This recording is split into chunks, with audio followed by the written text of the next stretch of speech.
Welcome to the Real News Network. I'm Paul Jay in Washington. Welcome back to our series on CLAS, Gulf Cooperation Council, and what's happening throughout the Middle East.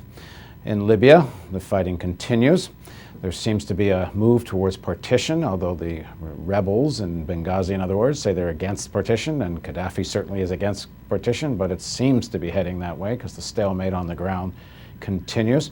In the Libyan story, much of which has been covered by Al Jazeera, is Qatar, the Gulf Cooperation Council, who's been amongst the most active players in advocating a no-fly zone, advocating intervention. And in terms of the Arab League, it was really the Gulf Cooperation Council that led the drive towards the Arab League endorsing the intervention. So now joining us to talk further about Gulf cooperation politics, and this time focusing a little more on Libya, is Adam Hanieh.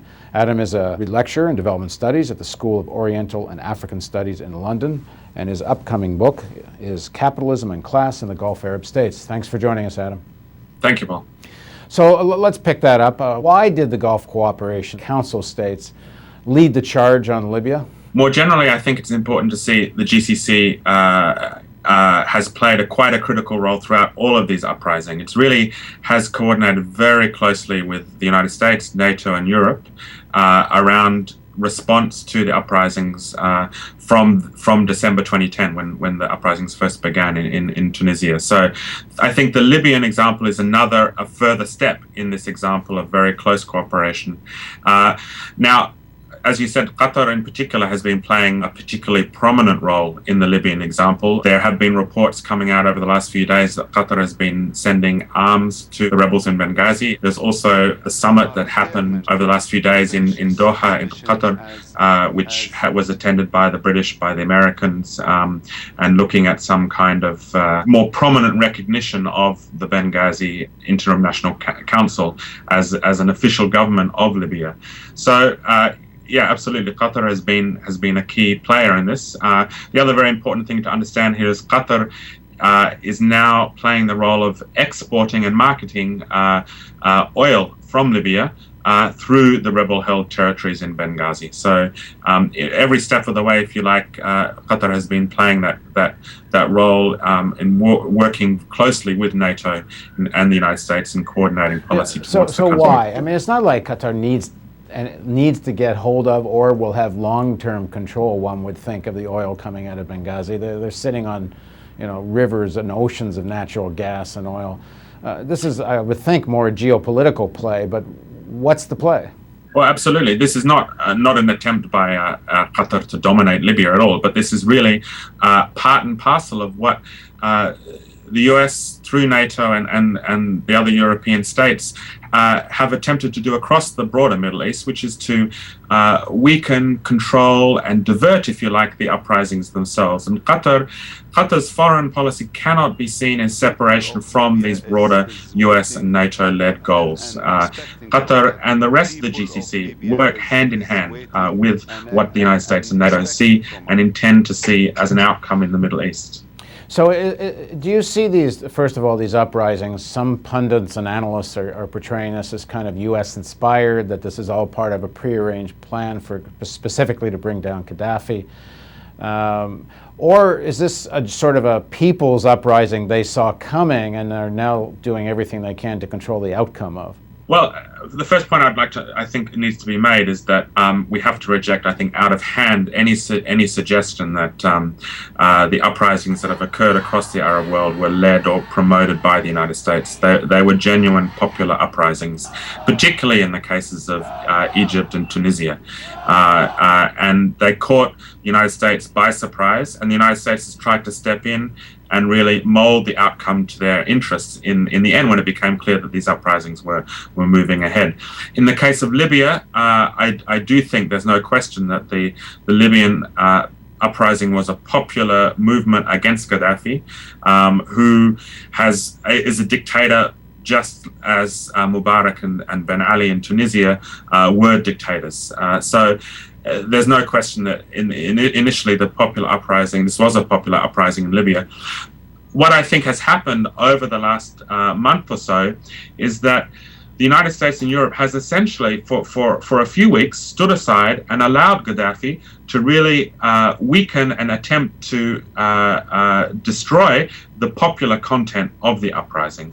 So what has happened over the first few weeks of the uprising is that Gaddafi went in quite strongly, in a military sense, against the rebels, and what that led to is that over time the rebels themselves became much more put in a corner, if you like, and at this point they asked for US and NATO support. And unfortunately, I think what that has done is has lessened the popular content of the uprising itself. Some of the figures that we see at the head of the rebel, particularly the head of the rebel military, the head of the rebel governments themselves, I don't think reflect the popular character. And, yeah, it's a very bizarre collection of people who were, up until 2 months ago, were working hand in glove with Gaddafi, or this guy that comes from Virginia that seems to have all the CIA connections, although he's complaining, and this kind of jives with what you're saying. Hefter, depending how you pronounce it,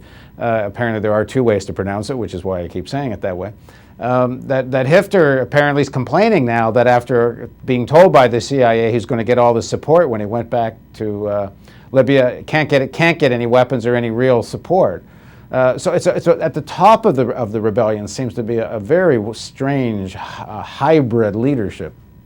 Absolutely. I mean, you have Hifter, you also have ex-Gaddafi, people very, very close to Gaddafi, who have moved on from the Interior Ministry, former Interior Minister, who are now speaking for the Interim National Council. So these kind of figures, I really do think indicate that the uprising itself has lost its largely popular character, and the question of NATO intervention in Libya, I think, has become quite clearly an attempt to put NATO's stamp, and particularly the United States stamp, on the endgame that occurs.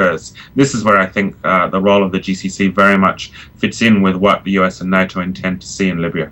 Because through the Gulf Cooperation Council, they get to do this, but with an Arab face. And of course, not saying Gulf Cooperation Council doesn't have its own interests here, because they're far from puppets, those guys. Well, absolutely, but I mean, we can see this throughout. I'm sure once the full story of these uprisings come out, we'll see the extent of coordination, collaboration between the US and European governments and the GCC states. Maybe we'll see some WikiLeaks in the future, looking at, I'm sure there are some very fascinating cables that have been sent between the states in the Gulf and the US and European governments over the last few months. So the system of states, mostly dictatorships in alliance with the US, their raison d'etre, the mission here is to make sure this popular uprising doesn't get out of control and turn into a more fundamental class struggle, or of course it is a more fundamental class struggle, but the question is, can they contain it? And sort of as Sarah Palin might say, how's that working for you? How is it working for them? Are they going to be able to contain this? Well, I think here we need to come back to the struggles that happened in Tunisia and Egypt, and realize that, as you were saying earlier, that although they no longer appear on the front pages of the newspapers in the United States and elsewhere, that these struggles continue to be ongoing. We see very heightened levels of mobilization. We see strikes. We see new political organizations forming, and the revolutions have not been decided in these two countries. What is important to understand is that the Egyptian and Tunisian cases in particular are not just struggles against their own governments. They are also a struggle against the system of states that exists across the Middle East as a whole. Particularly, they are struggles against the type of governments that we see in the Gulf and the whole system of foreign interests in the Middle East that are articulated through these Gulf regimes. As these struggles move forward, I think in Egypt and Tunisia, and I certainly hope that they continue to do so, we are going to see, I think, this system of states being pushed back, and particularly I hope to see the GCC and its fundamental role in this system challenged in a much more fundamental way. And of course, I'm wrapping up here. One of the players in all of this is Israel. It's not a member of the GCC, but the GCC gets along with Israel very well, and that's something the U.S. does not want to see change. Thanks very much for joining us, Adam. Thank you, Paul. And thank you for joining us on the Real News Network. And don't forget the donate button here, because if you don't do that, we can't do this.